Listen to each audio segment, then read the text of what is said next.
On the morning of July 17, 2000, a Boeing 737 operated by the regional airline Alliance Air takes off from Kolkata on a routine domestic flight to Delhi with scheduled stops in Patna and Lucknow.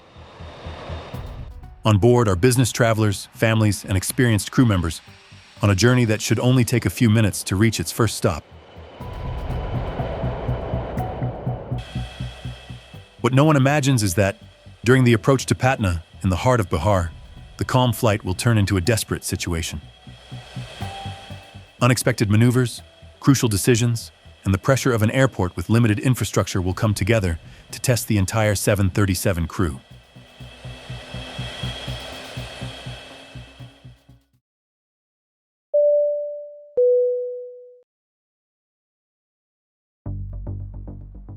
July 17, 2000. Netaji Subhas Chandra Bose International Airport, Kolkata, India. It is 5:45 a.m., and here, Alliance Air Flight 7412 is preparing for departure. The captain has requested slightly more fuel than initially planned, loading a total of 8 tons, of which 2.5 are allocated for the initial leg to Patna. Flight CD7412 was beginning its journey from Netaji Subhas Chandra Bose Airport in Kolkata, with a final destination of Indira Gandhi International Airport in Delhi. It was scheduled to make 2 stops, first at Loknayak Jayaprakash Airport in Patna, and then at Amausi Airport in Lucknow. The initial leg between Kolkata and Patna is short, less than 350 kilometers in a straight line, about 40 minutes of flight time. The route follows the W52 airway to the Sarek waypoint, from where the descent toward Patna begins. The airport, however, was known for its limitations: a short runway, limited space, and no room for expansion, as it was surrounded by densely populated urban areas. The aircraft is a Boeing 737-200 Advanced, registration VT-EGD, manufactured in 1980. It is a twin-engine jet powered by Pratt & Whitney JT8D-17A engines, capable of carrying between 119 and 125 passengers. With over 44,000 flight hours and 51,000 accumulated cycles, it was nearing retirement, as India was preparing regulations that would prohibit the operation of aircraft over 20 years old. Even so, according to the official report, the plane was airworthy. Maintenance was up to date. Major inspections had been recently performed, and no critical defects had been reported. This same airframe had suffered an accident in 1986 in Tiruchirappalli, when it scraped the runway during a go-around maneuver.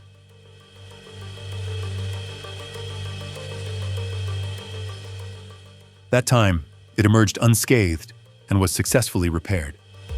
Alliance Air was a subsidiary of Indian Airlines, created in 1996 as a low-cost regional carrier. It operated short domestic routes, mainly with Boeing 737-200s inherited from the Indian Airlines fleet. The goal was to offer flights to smaller cities not served by the parent company, but at reduced costs. At the controls of the 737 is Captain Manjit Singh Sohanpal, 35 years old, with over 4,300 flight hours, 1,778 of which were on the Boeing 737. Alongside him is First Officer Arvind Singh Bagha, 31 years old, with over 4,000 flight hours, 3,600 of them on the Boeing 737. Although the airline's official manual designated Bagha as a captain in training, on this flight he occupied the left seat as the pilot flying, while Sohanpal, the more senior of the two, handled communications. The cockpit crew was completed by 4 flight attendants: Sapna Anand, Pushpa Inder, Priyanki Newar, and Shweta Khurana. On board were 52 passengers, mostly Indian nationals, including 3 children. 6 of them were continuing on to Lucknow, while the rest had Patna as their final destination. Among them was a family of 4 from Glasgow, Scotland, visiting India on vacation. In total, 58 people were on board Flight 7412.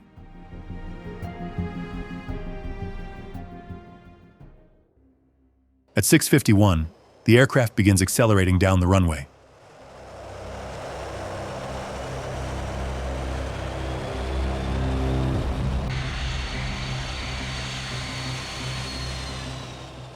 They take off without incident and begin the short journey to Patna.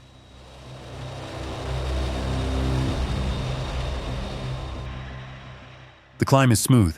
After leveling off at flight level 260, the pilots enjoy the calm of a clear sunrise. At 7:12, Kolkata control transfers them to Patna. Patna, Allied 7412, maintaining flight level 260, estimating Patna 0736.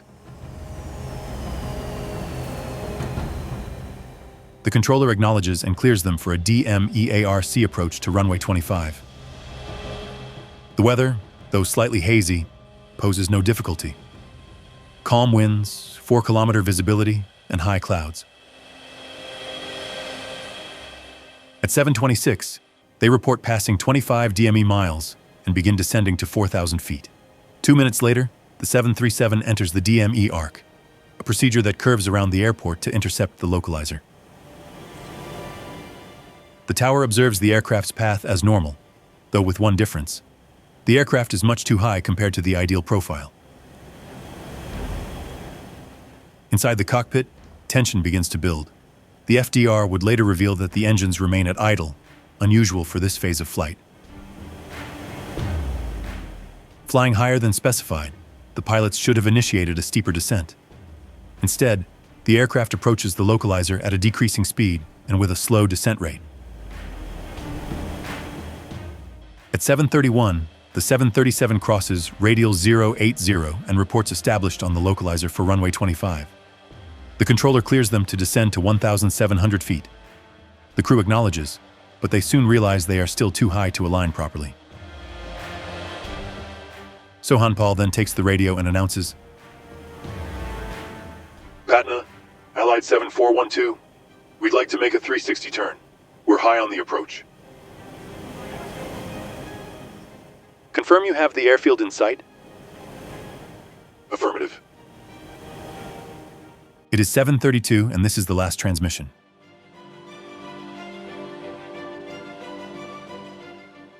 The Boeing begins a turn.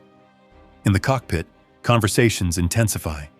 The CVR captures warnings about abnormally low speed. "Look at the speed! Bring it up!" The stick shaker starts vibrating, warning of an imminent stall. The aircraft's nose is too high, and the engines, inexplicably, remain at idle. Bagh attempts a go-around, but the procedure he chooses does not match the situation. He should have applied full thrust and lowered the nose to regain lift.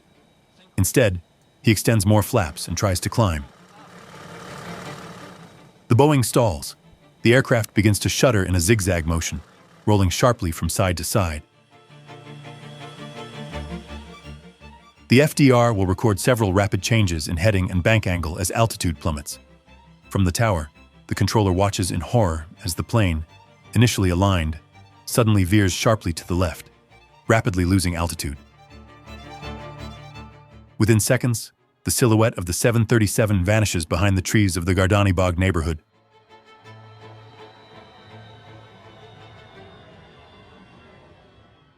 On the ground, residents see the aircraft flying low, with its wings tilted. A moment later, a deafening crash shakes the area. The fuselage hits 2 houses and bursts into flames. Of the 58 occupants, 7 initially survive, seated at the rear of the plane. On the ground, 5 residents are killed by the impact and ensuing fire. Rescue teams take time to reach the site due to urban chaos and narrow streets. The tragedy unfolds in less than a minute from the last transmission.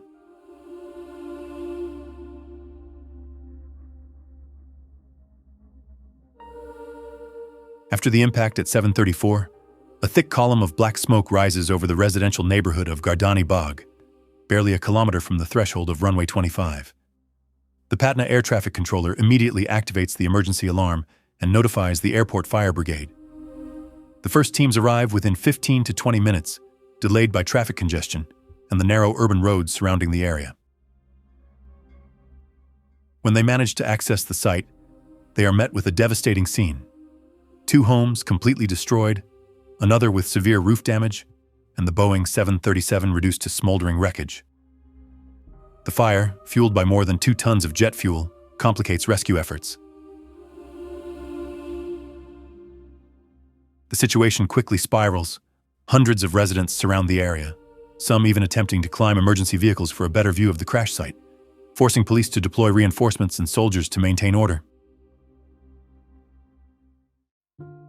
From the wreckage, 7 people are pulled out alive, though 4 of them die shortly after in hospitals due to the severity of their injuries. Among the survivors is a teenager seated in the rear of the aircraft who manages to walk out of the fuselage almost unscathed. On the ground, 5 residents are killed instantly, while 5 others are injured. The rescue operation laid bare the limitations of Patna's emergency infrastructure: blocked streets, lack of adequate equipment, and delayed arrival at the scene. Nevertheless, the rapid mobilization helped prevent an even greater disaster in a densely populated area.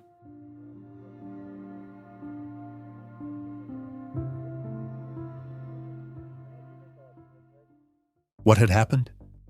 Why did they stall during such a routine maneuver? On the same day, July 17th, India's Directorate General of Civil Aviation, DGCA, launched an investigation. Days later, the Ministry of Civil Aviation appointed a commission of inquiry, led by Air Marshal P. Rajkumar. Representatives from Boeing, the FAA, and the USNTSB also joined the investigation. The first step was to recover the black boxes. Despite severe damage, the FDR and CVR provided vital data. Analysis showed that the aircraft arrived in Patna following the proper procedure, but failed to descend to the correct altitude during the DME arc. At the point of intercepting the localizer, the aircraft should have been at about 2,000 feet, but it was still above 3,000. For over 3 minutes, the crew performed zigzag maneuvers, alternating flap settings between 1, 5, and 15 degrees in an attempt to lose altitude. However, the engines remained at idle the entire time. The CVR confirmed the sequence. Verbal warnings about airspeed were heard, the stick shaker activated, and finally, attempts to initiate a go-around. The choice was incorrect. According to Boeing's manual, the proper response to a stall is approach to stall recovery. Apply maximum thrust, lower the nose, and level the wings. Instead, the crew increased flap configuration and attempted to climb, which resulted in a full stall. Experts concluded there were no technical failures. The Pratt & Whitney JT-8D engines were functioning properly. The flap and slat systems responded as expected, and the avionics showed no anomalies. Even the ground proximity warning system was operational, though it did not trigger before impact. The cause was clearly defined: human error by the crew, who did not follow the standard approach profile. Poor energy management, keeping engines at idle while flying with a high nose attitude. Incorrect procedures, initiating a go-around instead of a stall recovery. The report also dedicated a chapter to the limitations of Patna Airport. Runway 25 was short, surrounded by residential buildings, with limited visual aids and no room for safe maneuvering of large aircraft like the Boeing 737 or Airbus A320.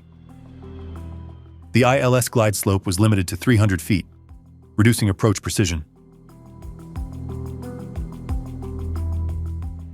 The investigation also had to address public perception. Many media outlets blamed the aircraft's age, 20 years, but the official report was clear. The aircraft was in good condition. The tragedy was not technical. It was human and organizational. Ultimately, Alliance Air Flight 7412 revealed a deadly combination: an uncoordinated crew, poor decision-making, and an airport operating with minimal safety margins. The accident claimed 60 lives, 55 occupants of the aircraft, and 5 people on the ground. 8 people were injured, including some residents of the impacted homes. The tragedy caused widespread shock in India. Alliance Air, Indian Airlines, and the Ministry of Civil Aviation came under heavy criticism for allowing such aging aircraft to operate in constrained airports. The accident accelerated plans to retire aircraft over 20 years old from Indian airspace.